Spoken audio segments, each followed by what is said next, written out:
because you'll see in the health and fitness industry or just diet industry, it's like people eat too much. And while that may have value and merit and truth, but the fact is that with people who are doing the stuff that we're doing, like training hard and athletes and things like that, like I often find, they may be eating a lot of foods at certain periods of time, but it's not consistent. And I tell this to my clients all the time. It's like the body can live when things are inconsistent, but it thrives when things are consistent. And so learning and practicing more consistent and sustainable nutrition, that's the other thing too. It's like that's where I started to also learn. It's like we can do a lot of things, but is it going to be something that we can sustain and be doing for a long period of time? Right. Because changes don't happen overnight. Like nothing happens overnight with the body. So you have to be able to sustain this and do this for a long period of time. And then also too, when you do that, you develop these habits and lifestyle changes, and this just becomes what you do. And of course, the result of your daily actions is ultimately what leads to the outcomes that you're trying to achieve. Yeah, your consistency leads to habits, and your habits lead to consistency. Right. So it's really about, it's the chicken or the egg, but really it's really consistency that forms the habit. Yeah. Don't talk about habits yet. Let's find consistency, and then we can talk about the habits that help you with the consistency. So you just touched on something there, which is, I think leads more to, the philosophy aspect of, kind of how you handle nutrition. Yeah. And you just mentioned a key word there being, healthy and sustainable. And that being, the premise for how you're coaching a client, or what you might be having them do, or the suggestions that you might be giving or telling them what to do. Which we'll talk about that, telling versus coaching. But, I hear a lot, and I hear that the term healthy and sustainable. It's a sound, it's a little buzzword, right? Sure. It sounds good, and I think most people can get on board with, that's what I need. I need something that's healthy and sustainable.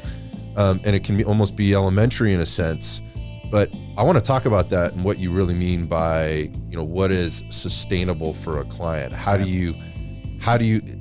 you expand on that a little bit? Because no two people are the same. No diet is going to be the same. You just mentioned exercise and diet. The human body is really an experiment. Right. So how do you really define sustainability? Yeah. I mean, I think when I think about sustainability for somebody is, does it align with ultimately how they want to live? Does it align with their values and priorities? I think that's really something that I've learned in recent years, like what sustainability truly is. Because if we're doing something that is not in alignment with what is going to make us happy long term, or what we value, or what's important to us, it's not going to work. Like a lot of diets say operate, right? They operate, well, you can't eat this, you have to take away this, or you have to do this a certain way, or whatever, right? But what if you're like, man, you know what? I have a kid, they like to eat, they like to have pizza night sometimes. Like, I can't do that. Like, this is important to me, but I'm not able to do it because I'm being told that I can't do it. It's not sustainable. Right. That's not sustainable. Because it doesn't align.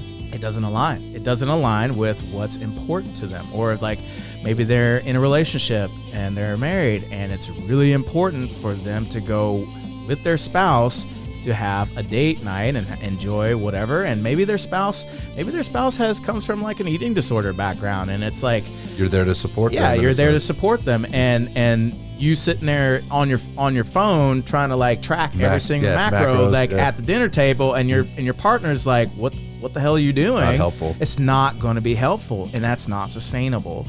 And so that's what I think sustainability is, in terms of it's got to align with what your values and priorities are. And one thing I don't think a lot of people actually take the time or thought to get clarity I guarantee they on don't. What exactly they want and what exactly is important to them and what they value. And that's something that I really try to, while I'm working with people, is really try to bring that out. It's like, what's actually important to you? What do you value?